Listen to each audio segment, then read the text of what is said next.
Hello दोस्तों, आज मैं आपको पढ़ाने वाला हूँ कॉन्ट्रैक्ट। इसमें एक से लेके 266 तक पहले सेक्शन थे और अब इसमें बहुत से सेक्शनों को हटा दिया गया है। और पहले हम जनरल प्रिंसिपल्स पढ़ेंगे जिसमें 1 से लेकर 75 तक सेक्शन है और दूसरा है 76 से 123 जिसमें सेल्स ऑफ गुड्स है, इसे हटा दिया गया है, इसे नहीं पढ़ेंगे। ओके, ये भाग 1 था, पार्ट 1 ये, और ये पार्ट 2। इसमें स्पेसिफिक कॉन्ट्रैक्ट सेक्शन 124 थे 238 तक, 124 से 147 इंडेमनिटी और एंड गारंटी, हानि से सुरक्षा और गारंटी, 148 से 181 बेलमेंट एंड प्लेज माने प्रतिज्ञा, बेलमेंट माने जमानत पर छोड़ना। ओके, 182 से 238 तक एजेंसी है, 239 से 266 तक पार्टनरशिप है, ये भी यहाँ से हटा दिया गया है और ये भी हटा दिया गया है। और 239 से 266 तक इसे भी नहीं पढ़ेंगे।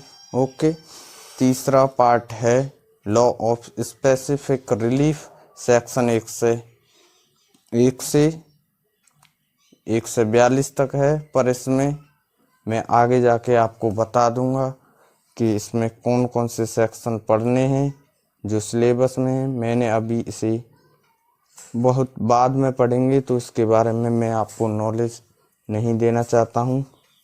आज प्रिलिमिनरी मतलब प्रारंभिक पढ़ेंगे और इसमें सेक्शन 1 से सेक्शन 2 डिफाइन किया गया है। ओके, 2 बताए गए हैं और चैप्टर यहाँ से चैप्टर 1 है शुरू होता है जिसमें सेक्शन 3 से लेकर 9 तक, और चैप्टर 2 में 10 से लेकर सेक्शन 30 तक दिए हैं। Indian contract act 1842, act number 9 of 1842, ये 25 अप्रैल 1842 को ये एक डेट है। इस दिन preamble where as it expected it to define and amend certain part of the law relating to contracts. It is hereby enacted as follow. Okay, preamble में हालांकि इसमें ज़्यादा कुछ दिया नहीं गया है। ओके, तो इसे हम ज़्यादा डिफाइन नहीं करेंगे और सेक्शन 1 की शुरुआत करते हैं। इसमें शॉर्ट टाइटल, दिस एक्ट में be called the Indian contract act 1842। इसमें क्या बोला गया है कि इस एक्ट को हम इंडियन कॉन्ट्रैक्ट एक्ट 1842 बोलेंगे। ओके, एक्सटेंड एंड कॉमेंडसमेंट,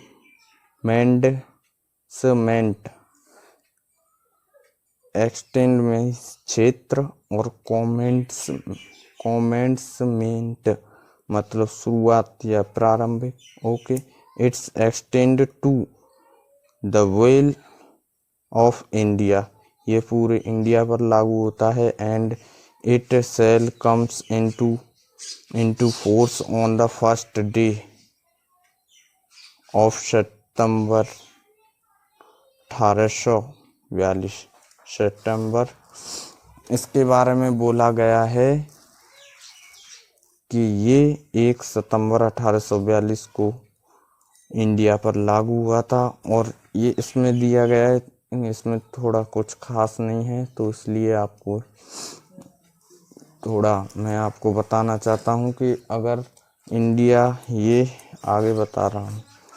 ओके, एक पेज लेता हूँ, जैसे कि ये इंडिया है।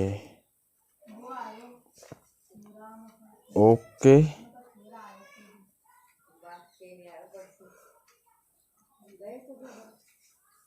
थोड़ा मैंने प्रैक्टिस नहीं की है तो इस वजह से मेरे पे तो ये सब क्षेत्र है। ठीक, इसके 19 कुछ किलोमीटर के हिसाब से इसमें 2 दिया है या कुछ थोड़ा, तो इसके यहाँ भी समुद्र पर यहाँ भी कॉन्ट्रैक्ट होगा। तो ये सब इंडियन कॉन्ट्रैक्ट एक्ट के हिसाब से होगा। जैसे कि कोई जहाज में बैठे हम यहाँ हैं समुद्र में, तो क्या है, ये भी कॉन्ट्रैक्ट है। यहाँ कर रहा हूँ कॉन्ट्रैक्ट, तो यहाँ कर रहा हूँ, सब कॉन्ट्रैक्ट अगर बाई। ओके, तो ये ऑल ओवर इंडिया पर लागू होता है। चलिए, तो इसमें सेक्शन 1 था, ये हो गया। सेक्शन 2 पढ़ेंगे अब हम। इंटरप्रेडेंट क्लॉज, व्याख्यात्मक खंड। Okay, in this act the following word and expressions are used in the following sense unless a, ये कुछ mistake, unless a contraction intention appears from the context। इसमें क्या दिया गया है, इसमें सेक्शन 2 में परिभाषा दी गई है। ओके, तो सेक्शन 1 में हमको प्रपोजल की परिभाषा दी गई है। When one person signified to another his willingness to do or to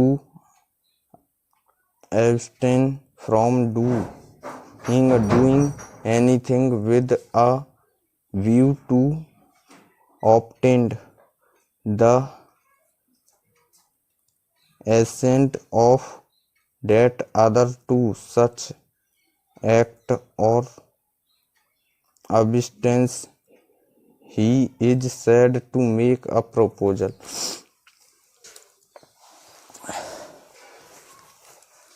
पहले सेक्शन में बोला गया है कि प्रपोजल की परिभाषा दी गई है, जिसमें ये जब एक व्यक्ति अपनी इच्छा दूसरे व्यक्ति को बताता है कुछ करने की और एंड कुछ ना करने की, विद अ व्यू और ऑब्टेन इंसेंट, और दूसरा व्यक्ति जब अपनी अनुमति देता है तो एब्सटेंस। जैसे कि एक व्यक्ति ने अपनी इच्छा रखी दूसरे व्यक्ति से और दूसरा व्यक्ति उसे एक्सेप्ट कर सकता है और नहीं भी कर सकता है, तो उसे हम क्या बोलेंगे, प्रपोजल। दूसरे सेक्शन में हमें परिभाषित किया गया है प्रॉमिस। प्रॉमिस कैसे होगा, आइए हम देखते हैं। When the person to whom the proposal is made signifies his assent thereto, the proposal is said to be accepted। A proposal when accepted become promise। तो दूसरे सेक्शन में हमें प्रॉमिस की परिभाषा दी गई है। जैसे एक व्यक्ति दूसरे व्यक्ति के सामने इच्छा रखता है और दूसरा व्यक्ति उसे एक्सेप्ट कर लेता है, तो वो क्या है, प्रॉमिस। और तीसरे सेक्शन में हमें ये सभी सेक्शन 2C ऐसे बोलेंगे। ठीक, this person making the proposal is called the promise. जो व्यक्ति अपनी इच्छा रखता है तो उसे क्या बोलेंगे, प्रॉमिस। वचन करता या वचन वचन दाता। ओके, तो प्रोमिजर मीन्स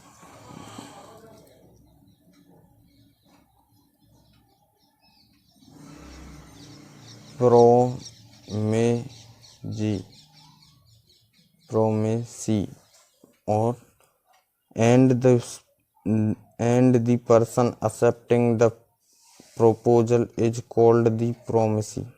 और दूसरा व्यक्ति जब उसे पर अपनी स्वीकार कर लेता है उस प्रपोजल को तो उसे प्रोमिसी बोलते हैं, वचन ग्राही।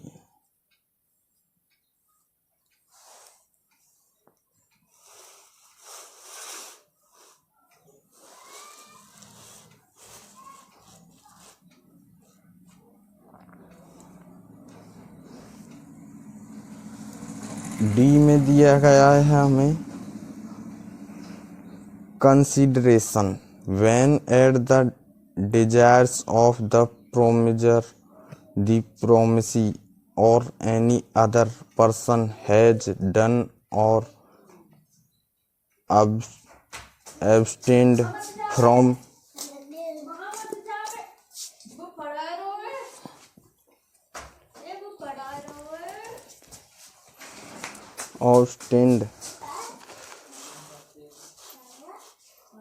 abstained from doing something, such act or absence or promise is called a consideration for the promise। मतलब सोच विचार। कंसिडरेशन सेक्शन 2D में डिफाइन किया गया है। ओके, और section 2E every promise and every set of promises forming the consideration for each other is an agreement।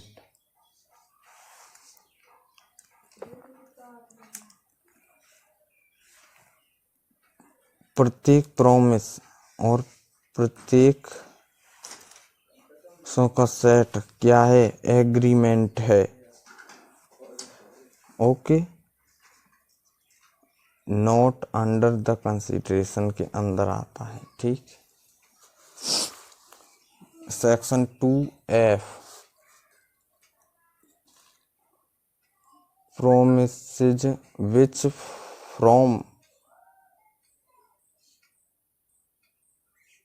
from the consideration or part of the consideration for each other are called reciprocal promises। F में हमको क्या बोला गया है? Reciprocal promise की परिभाषा दी गई है। ओके, जी में दिया गया है कि void an agreement not enforceable by law is said to be void। कि अगर कोई एग्रीमेंट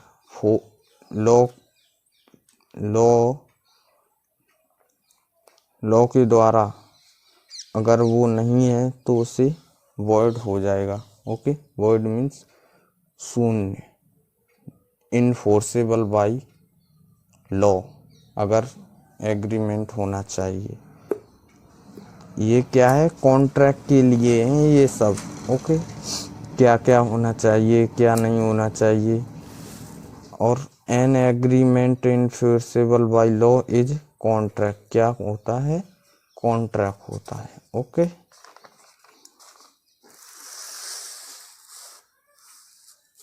सेक्शन 2I में परिभाषित an agreement which is enforceable by law at the optional of one or more of the parties thereto, but not at the option of the other or others, is voidable contract.